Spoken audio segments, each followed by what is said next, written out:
ta ba. Na wani da nake buga misali akan shi kwanaki da nake wani karatu a masallaci wuri hudu ba, na ce ko in faɗi suna ne, aka ce a kaka faɗi.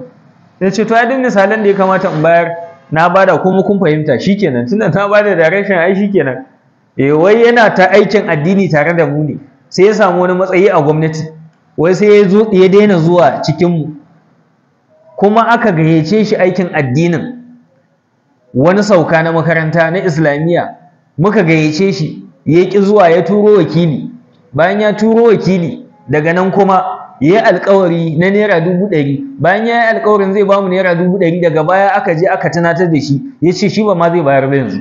Saboda me? Wai saboda muna magana akan mulkin su, inda suka yi ba daidai muna fitowa muna wannan magana.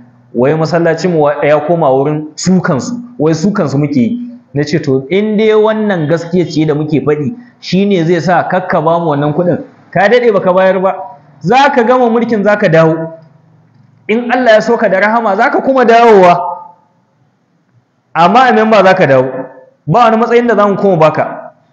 Saboda da ka je da ka samu matsayin ci gaban na gwamnati, ba mu ga amfanin hakan mu a wurin ba mu ga wannan amfanin ba. Ai ya kamata a ce tunda namu Allah ya fidda shi zakka, mu tabbatar mu gani a ƙasa, amma ba mu iya gani a ƙasa ba, to kaga baka da amfani mu a wurin mu kenan. Ko ka dawo memba zaka zama memba, Allah, ko ka bada shawara sai mun kushe ta, ko mun kyawunta sai mun kushe ta, saboda baka yi mana amfani a baya ba. Ko in faɗi sunan shi ne? Ai to